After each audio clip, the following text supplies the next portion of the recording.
Is it actually possible for Nebraska to make the college football playoff this year? Some of the data says yes.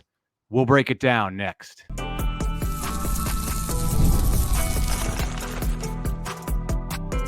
You are Locked On Nebraska, your daily Nebraska Cornhuskers podcast, part of the Locked On Podcast Network, your team every day.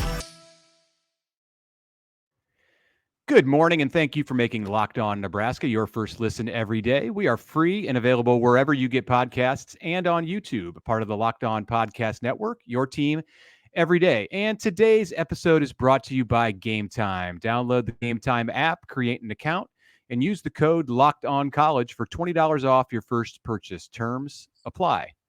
All right, here we go. Connor Happer here from Omaha, and Mitch Sherman from sunny San Diego. He got even. I don't know if you moved that tree out to the patio where you are right now, just for effect, but it's a really good look. I like tropical Mitch.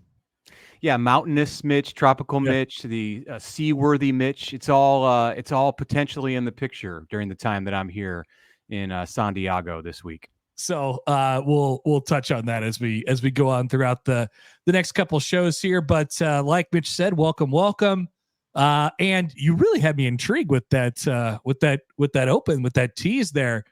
Impossible for Nebraska. Is it possible for Nebraska to make the college football playoffs? So here's the data that Mitch was referring to. Our dear friend Max Olson of The Athletic simmed the college football season many times on the new NCAA football video game, college football video game. He ran 25 simulations of the game of this season. Nebraska made the college football playoff 3 times. So not impossible. I will say this before we get into the reality in which it happens. I've noticed in playing many hours of the new college football video game over the last few days that the simulations can get a little wacky. Sometimes there's some wild stuff that happens during the seasons, especially in the games that you're not like user controlling. So there are several teams in the 25 simulations that ended up getting bids to the college football playoff. We'll get into that in a second.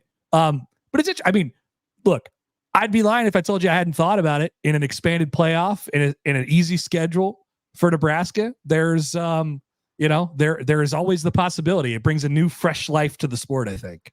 What a great idea, first of all, by Max. Props to Max. Just a brilliant idea. The game comes out, and instead of sitting down and playing, he put his, so this is truly for business purposes, how he used the game. Like he's not having fun. Like if his wife, she needs him to help out with their little son, it's like, hey, I am working here. I've got the PlayStation going, and I am simulating 25 seasons of the 2024 season here on apparently it took many hours for Max to do this. I don't know how the simulations run, if they just spit the thing out like that. I guess the data is all there because he's got all kinds of just amazing little quirks to the seasons that unfolded. And we're going to get into some of that. Connor, notably as it relates to our show, you mentioned that Nebraska made the college football playoff 3 times in Max's 25 years of the 2024 season. One of those more bizarre simulations had Nebraska in a quarterfinal against Ohio State, and Iowa State, yes, the Cyclones, in a quarterfinal against Georgia.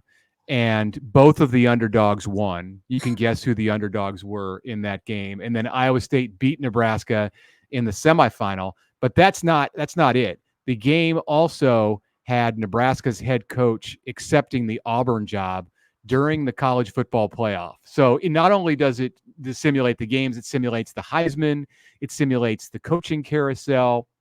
I believe it simulates the transfer portal. One thing we should mention, while you can throw a touchdown in the game from Dylan Raiola to Jalen Lloyd and have it be the actual players with their name, image, and likeness, the coaches in this game are not real. So correct. Matt Rule is not in the game. It doesn't say Matt Rule left Nebraska for Auburn. So simmer down, Nebraska fans who say that would never happen. This is not Matt Rule. But I will say, in one of the other simulations, the computer had Kansas State's coach during the college football playoff leave for Iowa, which seems somewhat coincidental since Chris Kleiman is an Iowa native for it to be just a random computer generated simulation. So I don't know. I don't know about the coaching situation and the coaching carousel, but it's all just really fun to talk about. I couldn't help but notice that Iowa made 0 playoffs out of the 25 in the simulations. So that was who else? Who else made 0? There were some others. There were some others. Some of Nebraska's rivals, maybe. How about Colorado, who was one of? When they released the rankings and everything, it's one of the top 15 teams on the game. They have 2 of the best players in the entire game. 2 of the top 100 players.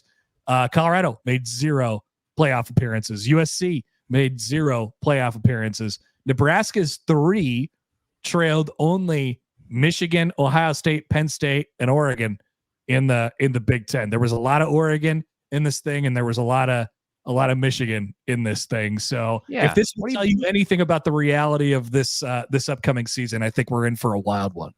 What do you make of Michigan being picked 23 times out of 25 simulations? I mean, this is the actual data that goes into this. I realize the computer is going to spit out some funky things, as you mentioned, but Michigan's not the team that I would have necessarily selected to make 23 appearances out of 25 simulations. What does the impartial computer know about the Wolverines that we don't?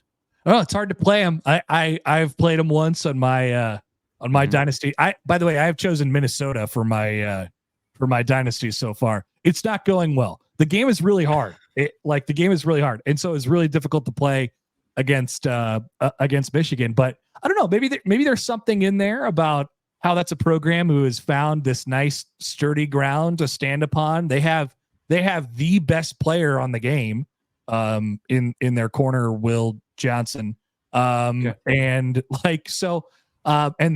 think they gave Alex Orji, who's going to be their quarterback this year, is really, really good. And Edwards was a cover athlete, and they were just looking for Michigan guys, I think, to put on there. But they're really talented. Make no mistake about it, whether they have Harbaugh or not, it's a program that's in infinitely better shape than it was when he took over, 6-7 years ago. Yeah, some people I think just are writing them off because it's a first-year coach and a new quarterback with Harbaugh and McCarthy, obviously both on to the NFL. So why did you pick to be Minnesota? Do you secretly just want to live in PJ Fleck's shoes, or what's this about? I was disappointed when I was creating. So I named my coach PJ Fleck, but I couldn't make him wear a suit. I couldn't make him wear a tie underneath his quarter zip, which was kind of disappointing. So he's just wearing a polo. It's a flaw. It's a flaw in the game. I wanted it to be hard. I wanted it to be difficult. I think I probably bit off a little bit more than I can chew. They have a few good players, and if you're not able to run the ball with them, it's going to be really difficult to win games, and that's what I've experienced so far. Also, defense is really, really hard. So I don't know why I wanted to go lower level Power 5, mid range Power 5 with an opportunity to win some games, but not go undefeated and go to the playoff in my first year. That was my basic strategy. All right. All of this is kind of making me want to reconsider my decision where I'm boycotting the game because I don't want to purchase the new console. I feel like I'm out here on an island. I'm the only one. And then Max's story. Yeah. Max's story is really making this more difficult. It's really making me feel like I've made a poor decision here. It's really cool to have all the players on there. It's definitely, one of the downsides has been to not have the coaches on there, because I always like to, back when the old game was out, you'd kind of follow those guys, and it was why is X coach the coach of UAB now? What happened in their career where you coach at Penn State and I was at UAB? What happened? So that's a downside, but it's really cool to see all the players and all their likenesses, and they talk about them in the game and stuff like that. It's really a deep dive into the sport, which is what you want, I think, out of your video game. It's not just a generic, here it is, go play it. It's a real, it's made by college football sickos, and I think it's made for college football sickos too. I think the question now is how long will I hold out? Will it be August 1st? Is that will I purchase the new Xbox on You're on August the clock. 1st? Will it be August 15th? Can I make it to there's no way we can make it to September 1st in my house. And again, it's not just for me, like my son, and I'll give him credit. He's not on me at all times to get it. He's just kind of looking at me out of the corner of my eye or his eye, like, really, Dad, this is really the stand that you choose to take. But we'll see how long that lasts. So the SEC in the 25 seasons won only 5 championships. The Big Ten won 15, 9 by Oregon, 3 by Ohio State, and 3 by Michigan. So out of the SEC, had Georgia with 3, Alabama and Texas A&M with 1 apiece. I found that also to be I don't know, surprising. I don't see I don't see the Big Ten as 3 times more championship worthy or having the likelihood to win the championship 3 times more likely than the SEC here in year 1 of the 12-team playoff. This is something that we could talk about coming back, but I mean, it's gonna lead to we kind of scoffed at it at first and moved to a 12-team playoff. Might move to 16 here soon.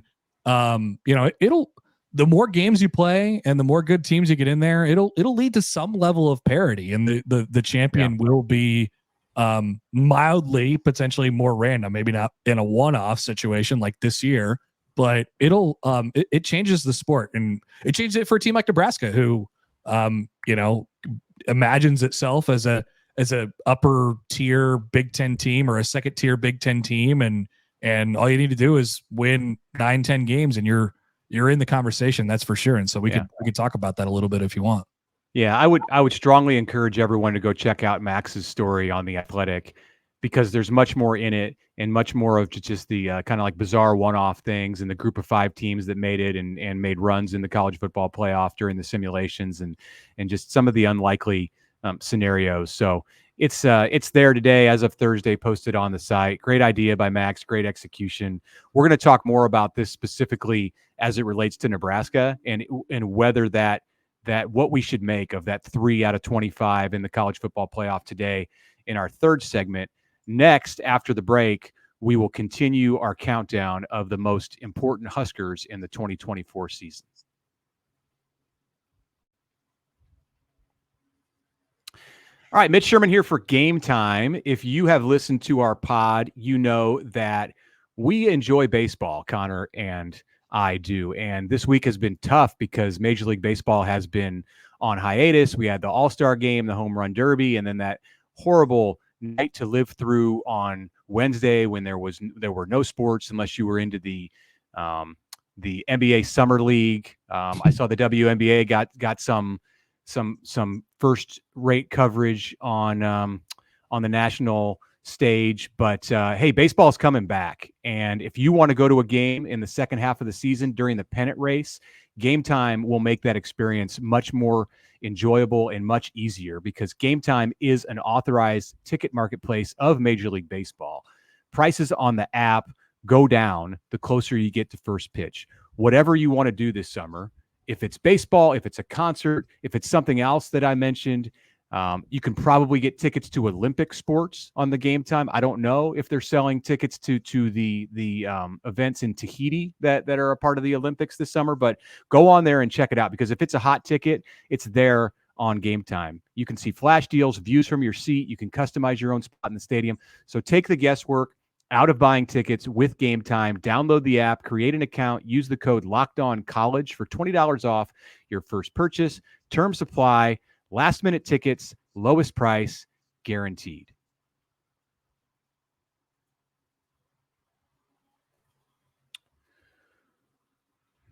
Okay, welcome back.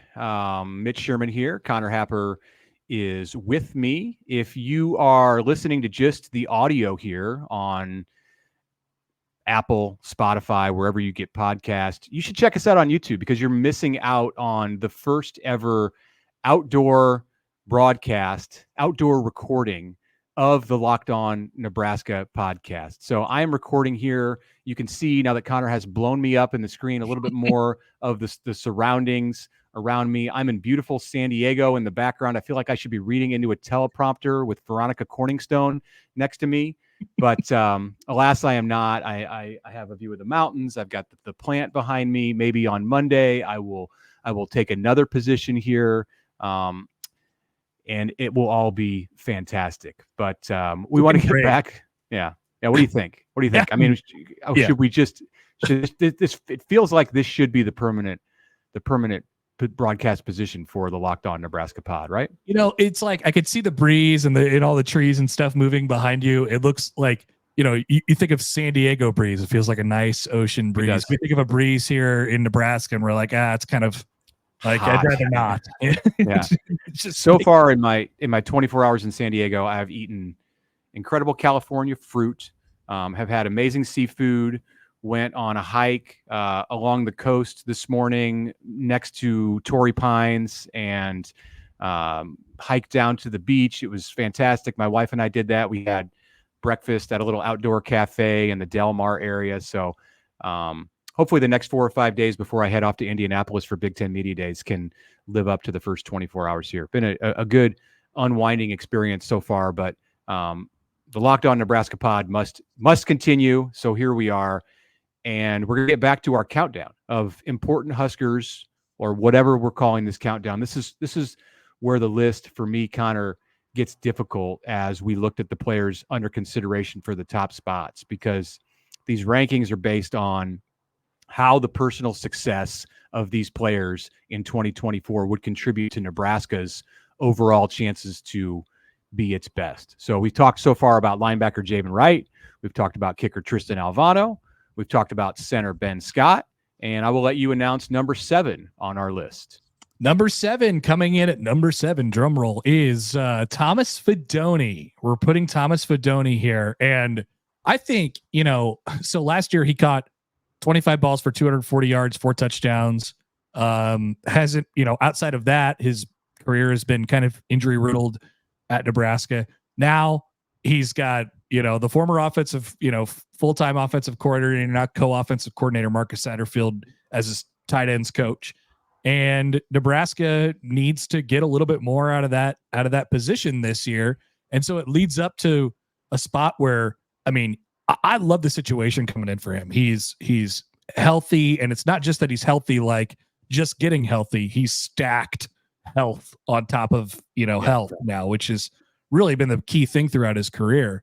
And so I think it's not only a big, Nebraska needs a lot out of him, but I think he's approaching it like he needs a big year from him too. I mean, he hasn't produced a lot in his career to really no fault of his own. So he's a really important piece to what they're doing this year. If Nebraska wants to elevate, they've gotten good tight end play. They need, better than good. They need above average. They need really good tight end play in this kind of newfangled offense. Thomas, he came out of high school at Lewis Central in Council Bluffs with NFL aspirations. He was there with the Brock Bowers of the world as the highest rated tight ends in that 2021 class. And because of the 2 ACL injuries, his career hasn't progressed the way that he hoped. So if he wants to take it to the next level and get to the NFL, and it could be this year, like this, if he wants to stay on the track that he envisioned when things got started for him in college, then maybe this is the year that he has a great year and then comes out. Of course, there's another one that he has on his 5-year clock, but we'll see how that goes. I think he has the potential to have that kind of a year, to have that kind of a breakout where he is a no doubt draft pick, maybe even a day 2 draft pick for the NFL. We'll see. I mean, you don't want to put any kind of ceiling on him, and that's why I believe that he deserves a spot this high in the rankings. Like if Thomas Fidone as your tight end is out there reaching his potential in this season, then he is someone that defenses have to account for at all times when you're going up against Nebraska, because he can move inside, he can play slot, he can play a split out wide receiver spot. And there's others behind him in this program, like a Carter Nelson, who's coming in with the same kind of potential. But for Thomas, it's year 4 in the program of understanding this system, understanding college football. So his high watermark is among the highest on the entire offense for Nebraska. You bring up a great point with Satterfield, the offensive coordinator, who will still be calling plays for Nebraska this year. Because he's the tight ends coach and because he works with them on a daily basis, how will that impact the way that tight ends are used in this offense? I mean, we saw it right away. I mean, wasn't the first play of the spring game a little dump off to him? I mean, yeah, they should be able to. They should be able to do a lot with him in the quick pass game, and then Raiola will be able to make the throws that simply the quarterbacks last year weren't trusted to be able to make, at least on a consistent basis. So we're talking about, stuff outside the numbers, not just deep passes, but using the entire field. And once you're able to utilize the entire field, it theoretically opens up the middle for a guy like him who's really athletic and can do a lot of things in space. So I think it is set up for him to have a really, really nice year. I was beginning to wonder, like, what, you mentioned his ceiling. I was kind of beginning to start to get ready to punt on that, like what is he going to be in college? He's just been too injured and just haven't seen much from him. And if there was ever a situation for us to kind of discover that, or for him to discover that, it would be this year. So it's a big year for him, for what Nebraska gives him, but it's also a big year for him, I think, himself, like I said. Thomas is a guy who is out and about around the Omaha and Lincoln areas. He's very much involved with the Warren Academy and various things, football development within the state. He's an Iowa guy technically, but he's always been an Omaha guy, a Nebraska guy. So people have seen him this offseason up close. And I bumped into him. I believe it was at the Friday Night Lights camp that Dayton Raiola was throwing at, and I was going back and forth between the stadium and then over to the Hawks Center and out to the fields where the Osborne Complex fields. And Thomas was coming out on a Friday night early in the evening from the recovery area, from the locker room area, and we just kind of crossed paths and said hello. And I definitely noticed how much bigger he looked, especially in the upper body, the shoulders and the chest. He looks like a guy to me, and I think people will really take note of this in August when you start to see him in practices and on highlight videos and such. He looks like a guy who's finally been able to invest the right way in the weight room. For the first 2+ years of his career, his energy and time went into rehabbing his knee. And was he able to lift still and work on his upper body? Yeah, but that it's not happening as much as he would like to have it happen because of those injuries that he's had. So now he's been healthy for a full year, over a year, and he's been able to put in work with Corey Campbell and that strength staff, and it's paid off. And I don't think he got the full benefit of that. I know he didn't get the full benefit of that last year as a third-year sophomore in the program because there hadn't been enough time for him to put in that work in the weight room. I think you see the fruits of that work here in year 4 in 2024 for Thomas Fidone. That is number 7, Thomas Fidone, on our list of critical Huskers for them to have success this year. Although I prefer the longer name, to be honest with you. So we'll have number 6 coming up here on the next episode. We'll take a break. We'll come back and we'll discuss a little bit more about the potential of Nebraska football in the college football playoff, like in reality. We'll use fake video games to try and figure out what a real expectation is for Nebraska. But first, if you're watching Fox Sports or ESPN on your TV all day and you have to turn down the volume with all the shouting, make the switch to Locked On Sports Today, which is a free 24/7 sports streaming channel program for you every day to bring you the biggest stories without all the shouting. Locked On Sports Today delivers can't-miss analysis, opinions, and news streaming 24/7 on YouTube or on the free Amazon Fire TV channels app, part of the Locked On Podcast Network, your team every day.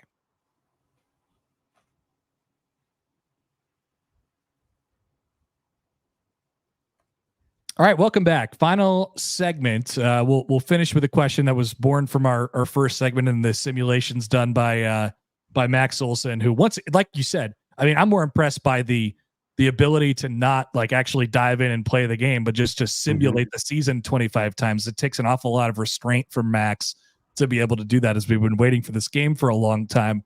But as we mentioned, Nebraska made the playoff 3 times when you simulated the 2024 season 25 times. And so that means maybe 3 times they were able to, whatever happened around them, they were able to get to the point where they were, qualified enough to make the college football playoff this year.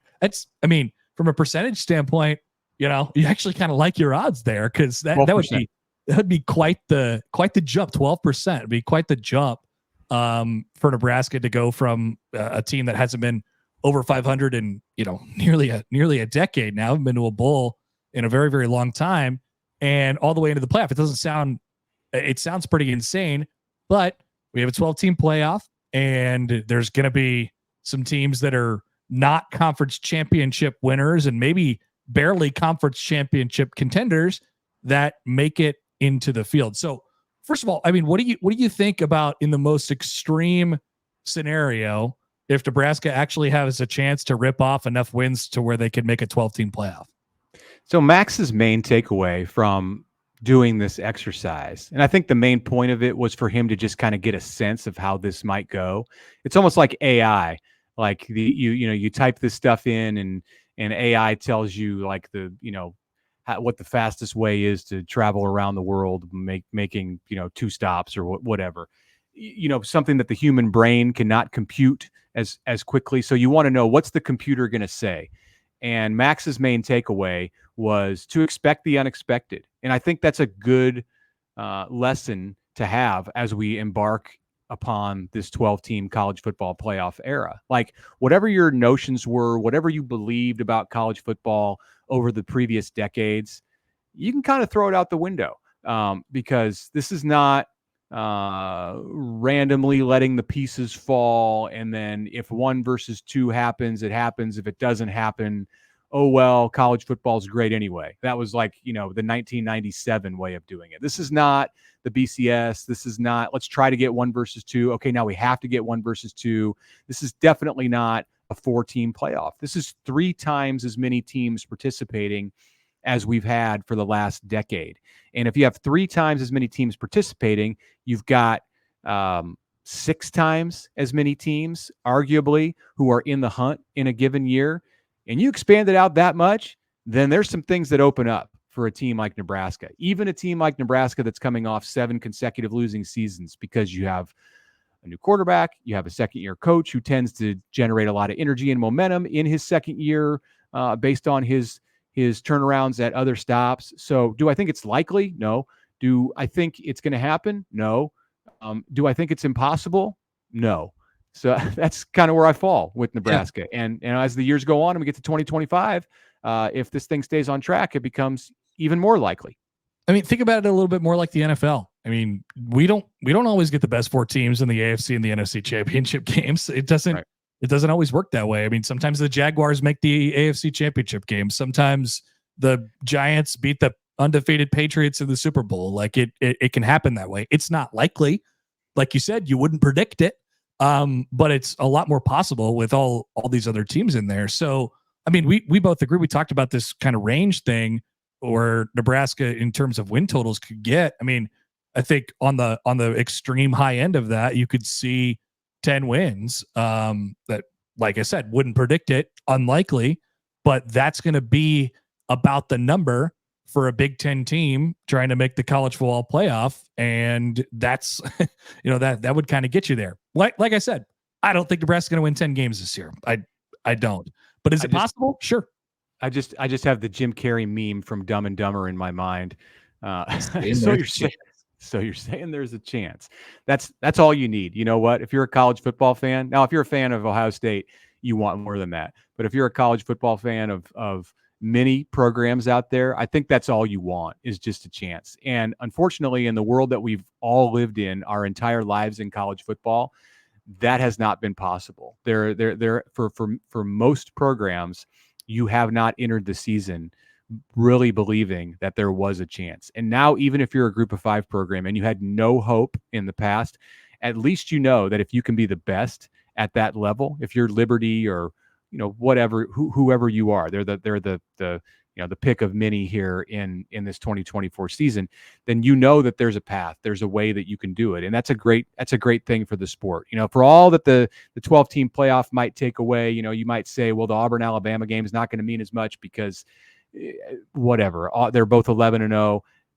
Well, you're going to have to lean into the tradition of those rivalries and hope that they matter as much as ever, or they still matter a lot. And I think they will. And then you've got all of that out there beyond those games that's going to blow what we've seen in the past out of the water.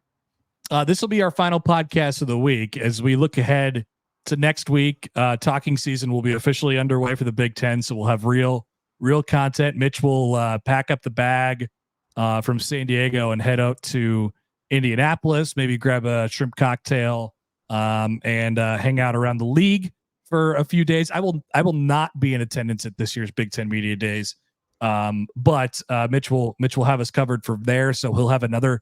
He'll have the background of Lucas Oil Stadium likely on his background on the podcast next week. So that'll be fun. I can't wait to finally get this thing kicked off. That is the plan for me next week, to try to do a show or a couple of shows from inside the stadium. We hope the Wi-Fi situation allows that to happen. I've got my light here, that my trusty light that I carry in my suitcase. I've got my microphone. So we're going to try to take this thing on the road to Lucas Oil Stadium. If I end up in a hotel room talking to you, Connor, then that won't be quite as exciting, but it'll still work. Yeah. So looking forward to that. Hope everybody out there has a great weekend, the last weekend before we really get into the thick of things with talk around college football. Can't wait to start bringing you real, actual content that is not based on video games. And we will have that with coaches talking at microphones, at podiums, and players saying things that, we hope are memorable, but probably will be forgotten by the time we get to the midpoint of August. So that's coming up for you next week on the Locked On Nebraska podcast. Until then, I want to remind you that Locked On has launched the first ever national sports 24/7 streaming channel on YouTube, and now it's available on Amazon Fire TV in the free Fire TV channels app. Locked On Sports Today is here for you 24/7, covering the top sports stories of the day with local experts of Locked On, plus our national shows that cover every league. Find Locked On Sports Today, now available on the free Fire TV channels app.